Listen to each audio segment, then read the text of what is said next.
오늘은 나의 간절한 기대와 소망입니다. 올해 민족의 명절 설날 전에요. 지인들로부터 많은 덕담을 담은 영상을 받았습니다. 아마 여러분도 많이 받으셨겠죠. 그래서 새해에 이루어지기를 원하는 바를 담은 영상이라고 여겨지는데요. 대개 내용은 비슷하죠. 건강하게 한 해를 보내길 바란다라든지 행복하라, 즐거운 명절을 되기를 바란다, 이러한 덕담의 내용이지만은 그 중에 또 몇 사람은 또 성경 말씀을 담은 내용을 영상으로 보내주었어요. 그래서 제가 그걸 한번 띄워보려 했더니 오늘 영상 담당자가 바뀌었군요.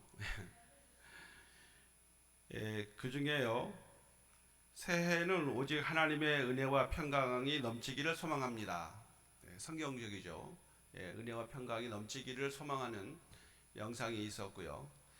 그 다음에 성경 말씀을 실은 분이 계셨어요. 신명기 11장 12절에 내 하나님 여호와께서 돌보아 주시는 땅이라 내 하나님 여호와의 눈이 항상 그 위에 있느니라, 이러한 내용이었고요. 또 에레미야 17장 7절인데 그러나 무릇 여호와를 의지하며 여호와를 의뢰하는 그 사람은 복을 받을 것이라. 참 좋은 내용 아닙니까? 네, 그렇습니다. 누구나 살아가면서 이루고 싶은 기대와 소망이 있기 마련인데 특별히 새해를 맞이할 때는 우리는 많은 기대와 간절한 소망을 갖게 되는 것은 인지상정인 것 같습니다. 오늘 본문에서 로마 감옥에 갇혀 있는 사도 바울에게 간절한 기대와 소망이 있었습니다. 자유롭지 못하고 매어 있는 상황임에도 그에게는 간절한 기대와 소망이 있었습니다. 자, 오늘 우리는 너무 행복하게 또 자유롭게 잘 살고 있습니다. 옛날 과거의 명절 때에는요, 여러분이 아시다시피 굉장히 어려웠지 않습니까?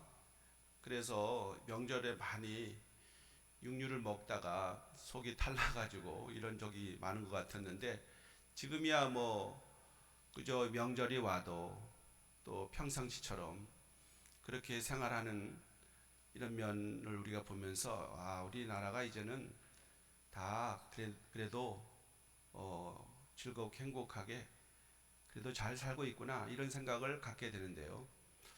그렇게 된다 할지라도요, 우리는 살아가면서 간절한 기대와 소망을 갖게 마련인 것입니다. 특별히 새해가 돌아올 때마다 올해는 무언가 좀 바뀌어지고 변화되어야 되지 않겠는가, 올해는 뭔가 우리에게 좀 더 진보와 성장과 발전이 있어야 되지 않을까, 이런 생각을 갖게 마련이죠. 자, 그러한 우리들의 그 기대와 소망이 있어야 되는 것은 정말 필요하고도 또 당연한 거라고 보여집니다. 그러나 우리는 오늘 성경에서 말하는 대로 로마 감옥에 갇혀 있으면서 빌립보 교회에 편지 보낸 이 서신 안에서 바울의 간절한 기대와 소망을 발견하게 된다는 거죠. 정말 이 바울 사도이기 때문에 이러한 소망을 갖는다, 기대를 갖는다라고 말할 수 있을지 몰라도, 그러나 이것은 진정으로 하나님께서 우리에게 원하시는 간절한 기대와 소망이라는 것입니다.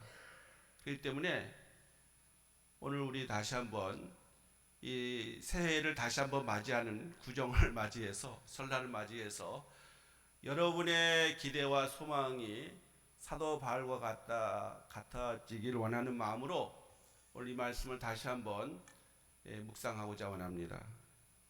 이 바울의 기대와 소망은 무엇입니까? 첫째로 아무 일에든지 부끄럽지 않게 사는 것입니다. 아무 일에든지 부끄럽지 않게 사는 거. 이게 말처럼 쉬운 거겠습니까, 여러분? 상당히 쉽지가 않죠. 그러나 우리는 부끄럽지 않은 사람이 되기 위해서 노력해야 할 것입니다. 부끄럽지 않는 정말 후회 없는 삶을 살기 위해서 노력해야 한다는 것입니다. 사람이 부끄러워지는 대표적인 이유는 죄를 짓기 때문입니다. 왜 부끄럽습니까? 하지 말아야 할 일을 하게 된 것을 우리가 알 때 양심이 우리로 하여금 왜 그런 일을 하며 사느냐라고 우리를 책망하는 것이죠. 또 성경 말씀에 어긋난 삶을 살게 되어지면은 우리는 그 죄로 인해서 하나님 앞에 부끄럽고, 또 그런 것을 잘 아는 우리 가정의 식구들이라든지 이웃이 있다면 우리는 참으로 부끄러워할 수밖에 없게 될 거예요. 이 창세기에 보면요, 이 아담과 하와가 하나님 앞에 죄를 짓고 부끄러워서 동산 그늘 아래 숨었습니다. 우리가 잘 알다시피 하나님이 금하신 동산 중앙에 있는 선악과를 아담과 하와가 따먹었기 때문에 그 자신이 부끄러워서 하나님의 낯을 피하여 숨었던 것입니다. 그 자신들이 아직은 죄를 짓기 전에는 그저 벌거벗고 살았는데 선악과를 따먹은 다음에는 자기 자신을 돌아보니까 벌거벗은 수치를 느끼게 됐어요. 또 하나님 앞에 떳떳하지 못해서 부끄러워 숨었던 것입니다. 자, 우리가 이렇게 죄를 지으면 부끄러워서 숨게 되는 것이 사실이죠. 사도 요한이 그의 생애 마지막에 반모섬에 유배되어서 우리 예수님으로부터 계시를 받았습니다. 요한계시록을 기록했는데 요한계시록 서두에 그 예수님께서 어제나 오늘 영원토록 살아계신 우리 예수님께서 그 요한 사도를 통해서 7교회에 편지를 보냈습니다. 7교회, 에베소 교회를 시작해서 서머나 이런 교회들 쭉 나오면서 마지막 교회가 라오디게아 교회에 보낸 내용이 그 요한계시록 3장에 나오잖아요. 그 요한계시록 3장에 보면은 이 예수님께서 그 교회를 칭찬도 하고 책망을 하는 모습이 나와요. 그 라오디게아 교회가 오늘 현대의 우리 교회의 모습이라고 대개들 이렇게 얘기를 하는데, 그 예수님께서 지금 사도 요한을 통해서 요한계시록 3장 17절에 보니까 이렇게 책망하고 있어요. 내가 말하기를 너는 부자라 부유하여 부족한 것이 없다 하나 내 곤고한 것과 가련한 것과 가난한 것과 눈먼 것과 벌거벗은 것을 알지 못하는도다. 이렇게 지금 너희가 부족함이 없이 부자라고 생각하고 잘 살고 있지만은 너의 현재의 상황은 곤고하고 가련하고 가난한 것과 눈먼과 벌거벗은 것, 이렇게 책망하고 있어요. 자, 여기 그거에 대한 처방이 바로 뒤에 나오죠. 내가 너를 권하노니 내게서 불로 연단한 금을 사서 부유하게 하고, 또 부자라고 하지만은 그런 부자 그렇게 살아서 안 된다는 거예요. 불로 연단한 금을 사라는 거예요. 그래서 부유하게 하고 흰옷을 사서 입어 벌거벗은 수치를 보이지 않게 하고 안약을 사서 눈에 발라 보게 하라. 자, 여기 보면은 불로 연단된 금을 사라고 하고 있고요. 그 다음에 흰옷을 사서 입으라고 했고요. 그 다음에는 안약을 사서 눈에 발라 보게 하라. 그냥 주는 게 아니라는 거예요. 그리고 불로 연단된 금, 그게 믿음 아닙니까? 믿음을 가지라는 것이고요. 흰옷을 사서 입으라는 거예요. 흰옷은 예수님의 십자가의 보혈의 피로 씻어진 흰옷, 세마포 옷입니다. 그리고 여기 보면은 안약을 살라 그 눈에 발라서 보게 하라. 여러분, 눈이 아프면 우리가 안과에 가서 약을 처방해서 넣지 않습니까? 약을 먹지 않습니까? 그러니까 이거 약은요, 하나님의 말씀으로 영안이 눈이 열려야 되는 거예요. 그래야 자기의 죄를 보게 되는 것이죠. 자기가 지금 가난한 것과 그리고 벌거벗은 것과 그리고 눈먼 것을 이걸 알아야 돼요. 이 죄를 지으면 이렇게 되는 겁니다. 그런데 그것을 없이 할 수 있는 것은 우리의 믿음이고 예수님의 보혈의 피고 그리고 하나님의 말씀이에요. 그것을 우리가 가질 때 그 자기 죄상을 똑똑히 보게 되는 것입니다. 그래서 우리 예수님께서 무릇 내가 사랑하는 자를 책망하여 징계하노니 그러므로 열심을 내라. 회개하라. 예. 열심을 내어서 좀 뜨거운 생활도 좀 하고 그리고 회개하라. 이 회개하라고 하는 것은 정말 우리가 다 우리 자신에게 적용해야 할 말씀입니다. 누가 잘못했으니 누가 고쳐라. 누가 이 회개해야 된다 생각하지 마시고 내 스스로 내가 잘못하고 있지. 내가 죄가 많지. 나는 죄인이지. 이렇게 생각하고 우리가 회개해야 할 것입니다. 그래야 우리의 부끄러운 것을 주님이 해결해 주시고 가려 주시지 않겠습니까? 사도 바울은 감옥에 갇혀 있으면서 이 편지를 빌립보 교회 성도들에게 쓰고 있습니다. 그 자신에 대해서는 여러 번 얘기를 언급했지만은요, 특별히 사도 바울은 빌립보 성도들에게 자신을 본받아 살라고 말씀하고 있습니다. 뒤쪽에 가면은 빌립보서 3장 17절에 형제들아 너희는 함께 나를 본받으라 이렇게 사도 바울이 말하고 있어요. 더 구체적으로 4장 9절에서도 너희는 내게 배우고 받고 듣고 본 바를 행하라. 그리하면 평강의 하나님이 너희와 함께 계시리라. 이렇게 말씀하고 있습니다. 사도 바울에게서 배우고 받고 듣고 본 바를 행하라 라고 말하고 있는데 이것은 사도 바울을 본받으라는 말씀 아닙니까? 바울은 이렇게 담대하게 자신을 본받으려고 말하고 있습니다마는 사실 바울 사도는 먼저 예수님을 본받고 있는 것입니다. 고린도 전서 11장 1절에 내가 그리스도를 본받은 자 된 것 같이 너희는 나를 본받은 자가 되라고 말씀하고 있습니다. 우리는 예수님을 본받아 온전하신 것 같이 그의 온전하신 것 같이 우리도 온전해지려고 해야 됩니다. 예수 산상수훈에 그런 말씀으로 우리에게 결론적으로 말하고 있지 않습니까? 내가 온전하니 너희도 온전하라. 이것은 무엇을 말하냐면은 예수님을 본받으라는 말씀인 것입니다. 사도 바울이 예수님을 본받아서 온전해지려고 그는 힘썼던 것입니다. 그렇기 때문에 다른 사람이 자기 자신을 본받는 것은 예수님을 본받게 된다는 말씀 아니겠습니까? 이 사도 바울이요 예수님 본받아 온전하게 되려고 힘썼을 것인데 단지 죄를 짓지 않으려고 소극적인 생활을 했다기보다는 적극적으로 사랑을 실천하려고 했을 것입니다. 죄를 안 짓는 것은 소극적인 거예요. 그러나 적극적으로 우리는 더 다른 사람들을 진정으로 사랑하고 배려하고 그들의 아픔에 동감하면서 우리가 함께 울고 함께 웃어야 되겠죠. 야고보서 4장 17절에 그러므로 사람이 선을 행할 줄 알면서도 행하지 아니하면 죄니라. 선을 행할 줄 알면서도 행하지 않으면 그거 죄라는 거예요.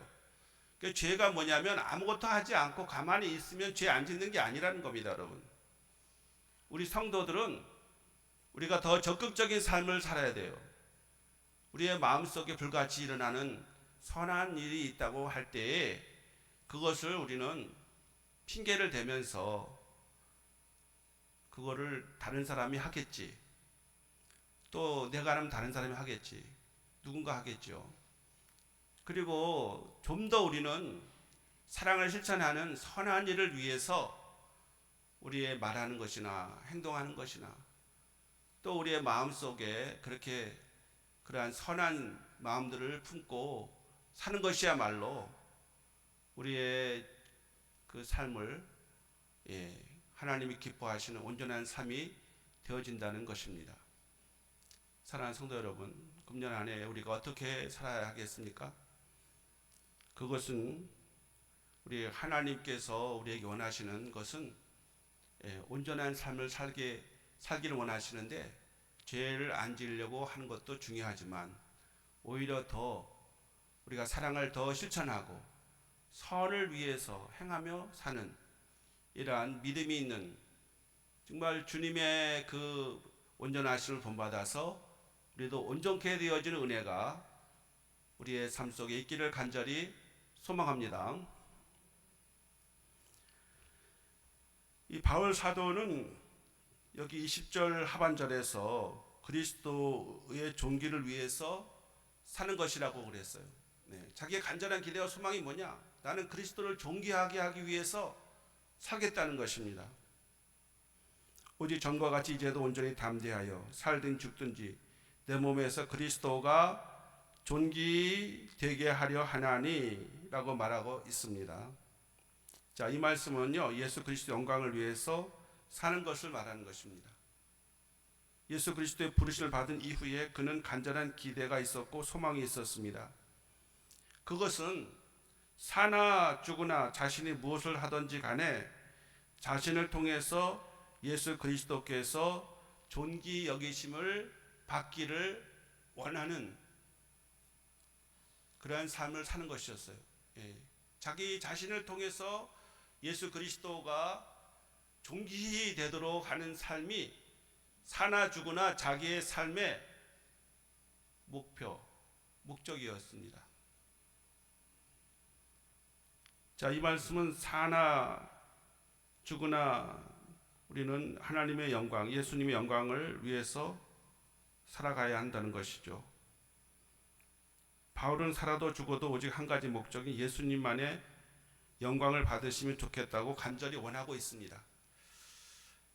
그래서 모든 사람 앞에서 그는 다음과 같이 큰 소리로 외쳤던 것이죠. 사도행전 20장 24절에 보면 나의 달려갈 길과 주 예수께 받은 사명 곧 하나님의 은혜의 복음을 증거하는 일을 마치려 하면은 나의 생명을 조금도 귀한 것으로 여기지 아니하노라 이렇게 말하고 있지 않습니까? 자, 우리 예수님의 영광을 위해 산다는 것은 예수님이 우리에게 명하신 대로 주님의 사랑을 증거하고 주의 복음을 땅끝까지 전하는 일을 위해서 우리의 온 삶을 주님께 드리는 것입니다. 주님이 영광 받으시도록 사는 것은 정말 우리 자신 한 몸 그저 가꾸고 그저 우리 가정이나 돌보고 물론 우리가 다 열심히 살아야 되겠지만은 그러나 그것으로 만족해서는 안 돼요. 우리는 사도 바울이 사나 죽으나 내 몸에서 그리스도가 존귀히 되기를 원한다라고 할 때에 그것은 예수 그리스도의 영광을 위해서 우리의 전 삶을 우리 주님께 기쁘게 내어드리는 것입니다. 그것은 사도 바울이 말한 대로 자기의 생명을 조금도 귀한 것으로 여기지 아니하는 하나님의 은혜의 복음을 증거하는 일을 하는 것이에요. 후회 없는 삶을 그가 지금까지 살아왔고 또 그렇게 살아갈 사람이 되어야 하겠는데요. 그러려면은 나의 생애를 주님 앞에 우리가 드리는 것입니다. 그러면 주님께서 여러분을 귀하게 여기십니다. 제가 그 유옥순이라고 하는 유순옥 집사람 분의 그 전도는 희망이고 축복입니다라는 그 책을 오래전에 사놓은 책이 있어요. 그래서 제가 서재에 그게 꽂혀 있길래 그걸 살살 읽어봤어요. 근데 이분이 자기의 남편이 부산 사람인데 그 부산에 그 딸을 5 낳고요. 그 다음에 그 어머니가 마지막에 아들을 낳는데 얼마나 금이 오게 키웠겠습니까? 근데 그 유순옥 그 남편은요 키가 굉장히 크고 잘생겼는데 한 가지 결함은 뭐냐면은 소아마비로 다리를 저는 거예요. 자, 그런데 자기도 그 사람과 결혼할 줄을 몰랐어요. 서울에 살고 있고 그 남편은 부산에 살았는데 예수를 안 믿었습니다. 그 집이 다 예수 안 믿고 불교 집안인데 어떻게 한번 그분이 경희대 병원에 누구를 이렇게 병문안 왔다가 자기하고 병문안 한 사람하고 동일한 사람을 병문안 하게 됐어요. 같은 날. 그래서 처음 만났습니다. 부산에 사는 그 남편 될 사람하고 서울에 있는 그 유순옥이라고 하는 집사인데 처녀때. 그래서 이제 그저 한번 만났기 때문에 전화 한번 하고 이랬는데 그것이 인연이 돼가지고 이 남편이 교회도 안 다니는데 프로포즈를 하면서 결혼하자고 그러는 거예요. 그래서 이 유순옥이라는 사람이 뭐라 그랬냐면 당신이 교회 가면 내가 결혼하겠다 그런 거예요.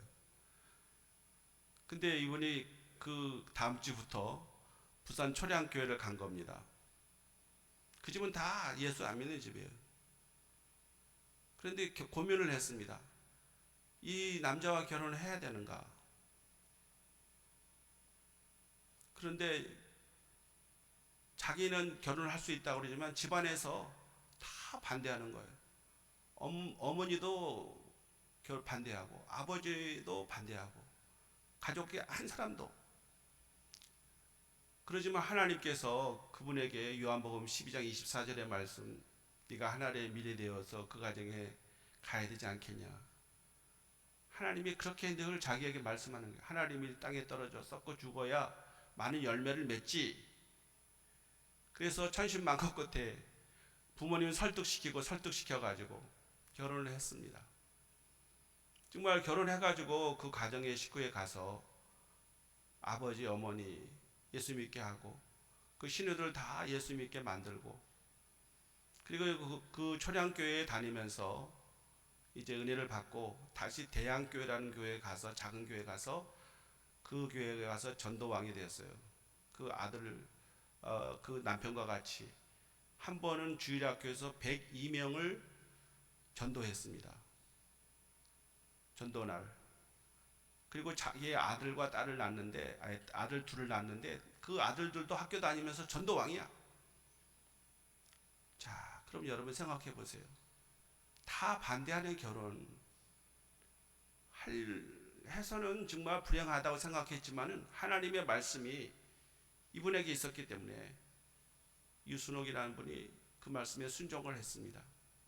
그래서 하나님께서 가정도 남편도 예수 그 다음에 믿어서 충성되게 했고 지금 부산 극동방송의 소망의 시간을 만든 아나운서 역할도 하고 있다고 그래요. 그리고 집안에 하는 일도 하나님이 정말 복을 주셔가지고 엄청나게 자기의 집안도 일어났다고 하는 얘기를 제가 그 책을 읽어보면서 이게 반대하는 다른 사람의 일반적인 그 개념을 깨고 말이죠. 하나님의 말씀에 순종해서 한 결혼이 결국 한 가정을 구원시켰고 그리고 그 작은 교회를 부흥시키는데 크게 일조하고 하나님께서 얼마나 기뻐하시고 영광을 받으셨겠는가. 정말 저도 그런 사람 본받고 싶더라고요.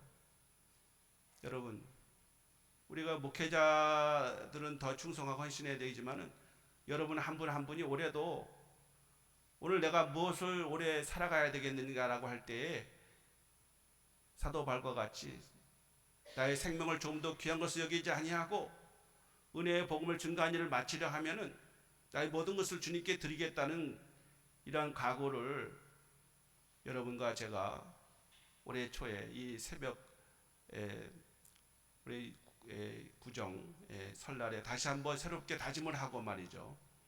정말 하나님 저희들을 사용해 주시옵소서. 저희들에게도 은혜의 복음 생명을 살리는 이 전도를 올해 나의 목표로 삼게 해 주시옵소서. 이렇게 기도하면서 이 일에 최선을 다하는 우리 한 사람 한 사람 되어줄 수 있기를 간절히 바랍니다. 마지막으로 유익한 존재로 사는 것입니다. 사도 바울의 간절한 기대와 소망은 유익한 존재로 사는 것이에요. 21절 끝에 보면 내가 사는 것이 그리스도니 죽는 것도 유익함이라고 고백하고 있습니다. 내가 산다는 말은 무엇입니까? 그것은 예수님이 내 안에 가득 찼다는 말입니다. 예수님이 나의 전부라는 말입니다. 예수님이 내 생명이라는 말입니다. 예수님 없이는 잠시도 존재하지 못한다는 말입니다.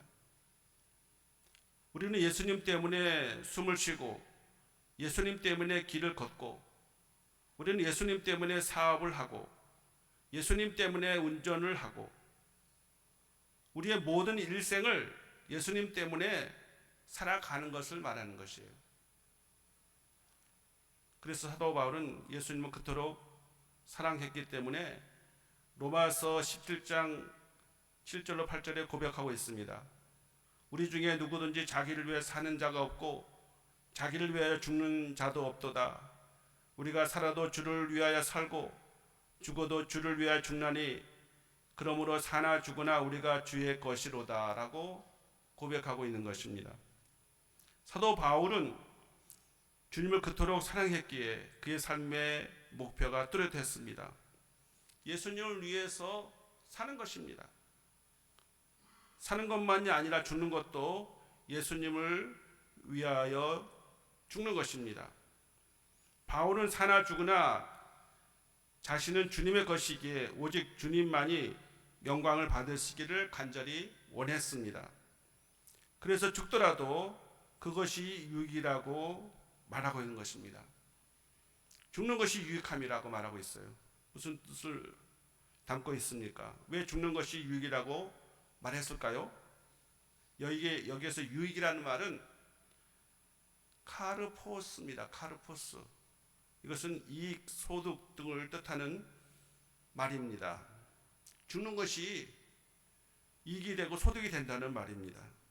사도 바울에게 있어서 죽음이란 지상에서뿐 아니라 그 후의 삶에 있어서도 자신의 인생에 있어서 플러스, 즉 이익과 소득이고 열매를 거두는 것이라는 의미인 것입니다.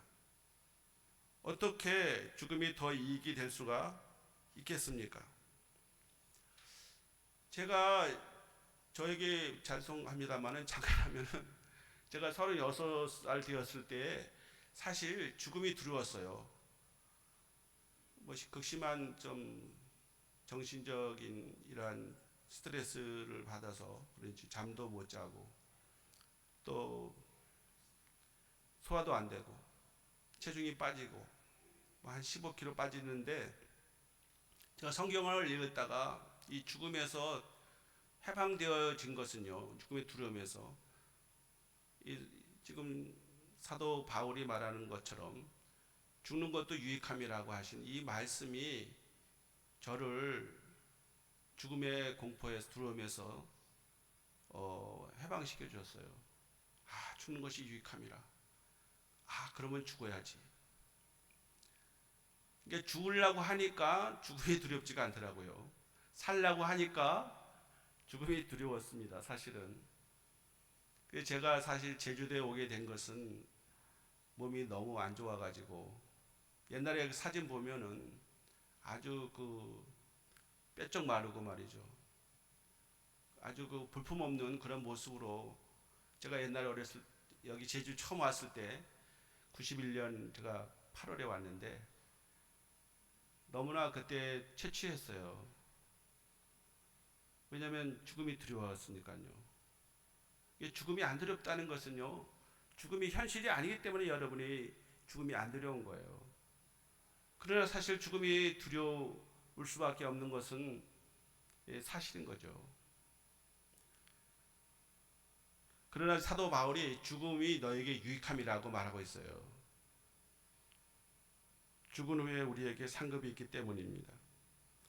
사도 바울이 디모데후서 4장 7절로 8절에 보면 사도 바울이 인생의 종착역에서 말씀합니다. 나는 선한 싸움을 싸우고 나의 달려갈 길을 마치고 믿음을 지켰으니 이제 후로는 나를 위하여 의의 면류관이 예배되었으므로 주 곧 의로우신 재판장이 그날에 내게 주실 것이며 내게만이 아니라 주의 나타나심을 사모하는 모든 자에게도니라. 그렇습니다. 사도 바울은 죽음을 앞에 놓고 두려워하지 않았습니다. 로마 감옥에 갇혀 있으면서 언제 죽을지도 모르는 상황에 있었던 거예요.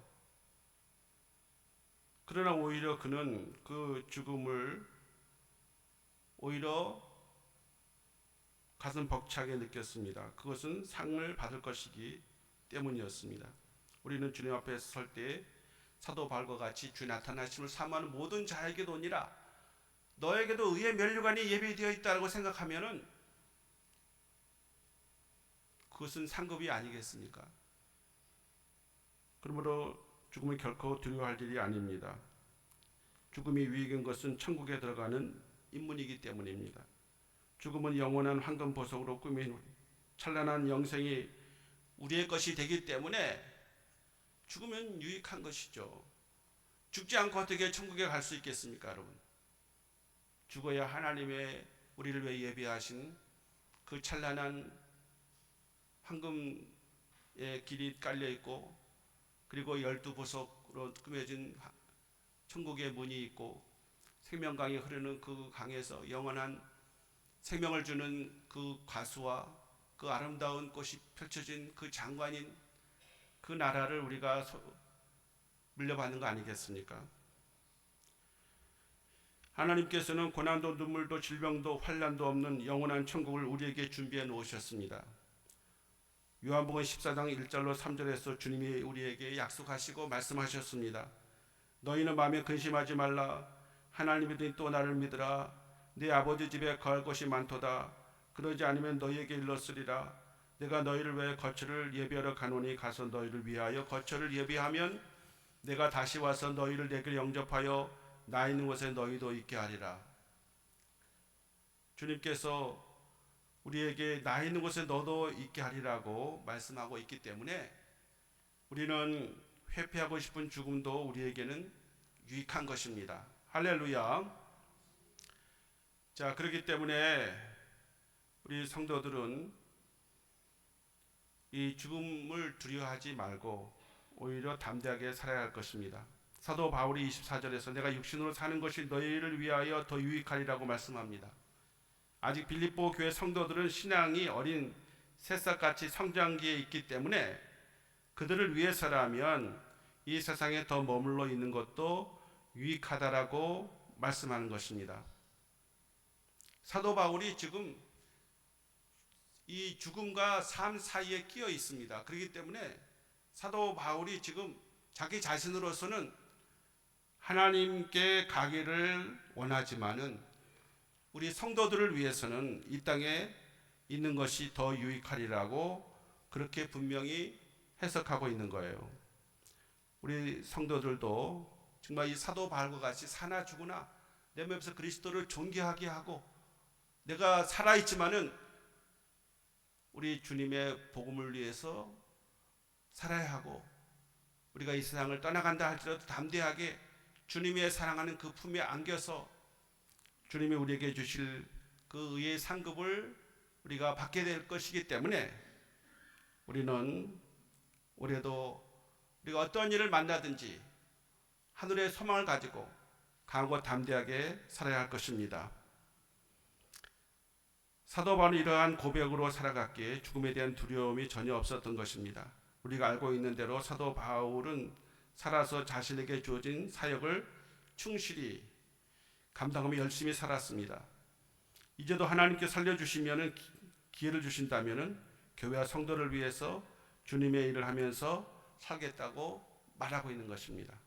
사랑하는 성도 여러분, 금년 한 해 여러분 정말 건강하시고 행복한 새해가 되기를 소망합니다. 새해는 오직 하나님의 은혜와 평강만이 넘치기를 소망합니다.